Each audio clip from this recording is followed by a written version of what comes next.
I'm Sierra Bragan, the director of Key Biscayne Presbyterian School in Key Biscayne, Florida, and I'm here today with Dr. Ben Mardell, an investigator and researcher here at Project Zero at Harvard University, and he's going to share a little bit about a concept and pedagogy of play and the importance of play in the influences that has in young children's development and education.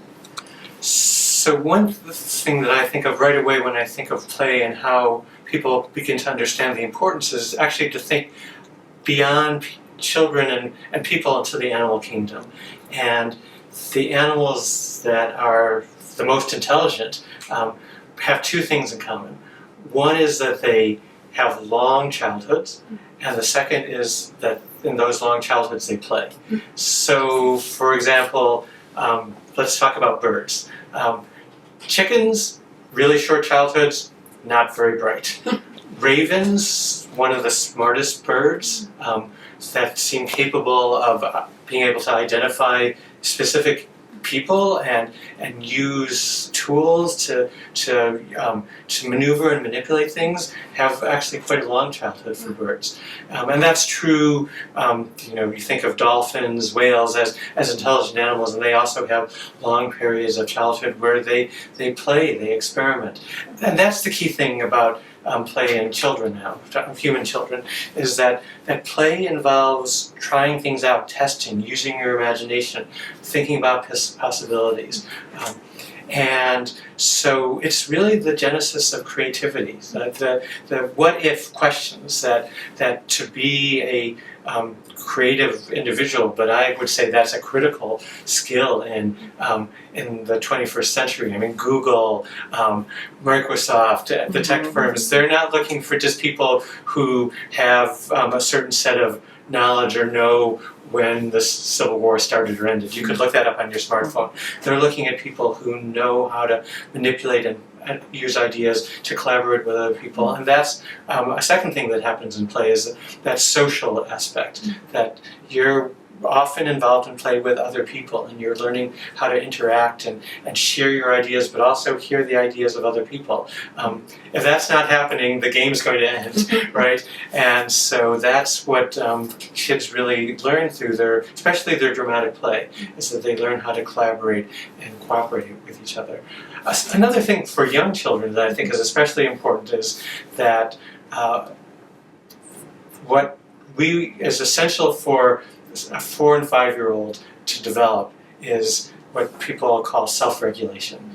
The ability to focus, to attend to the rules, not saying that we want them to be completely obedient, but to understand that they might have to wait for a little while, that they might have to take their turn, and that they want to be able to focus attention. That's a critical developmental skill that occurs in early childhood. The kids that don't have that skill, that can't control their impulses, that can't focus their attention, they have lots of trouble when they get to school. And there's actually some really interesting long-term research that talks about kids who can learn how to self-regulate in early childhood, go on to complete college in much greater degrees, to earn better salaries, to just be better, more successful adults. And you learn that how to pay attention again in play, because that's something that kids want to learn how to, they want to pay attention to that.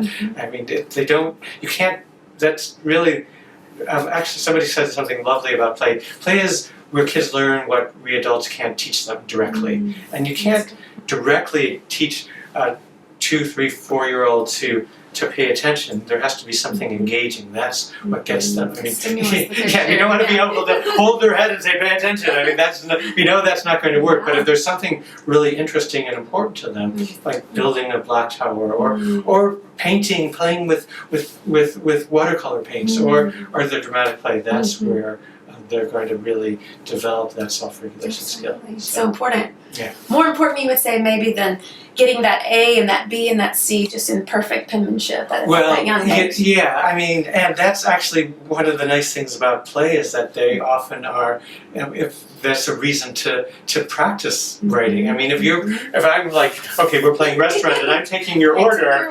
Yeah, exactly. And then, you take it to the cook, and they're going to want to, at some point, be able to make sense of it. And, so if it's, if it could, at the beginning it's going to be just the scribbling, but then if you're getting spaghetti and you're giving it to the cook to read, you're gonna that's the motivation to do that, to communicate. So it's not an either or actually. That play is really the source of a lot of the skills that we want kids to have. Exactly. I mean, think in blocks. I mean, the geometric concepts, the counting of number of blocks that you're using, the engineering ideas all come into play. So.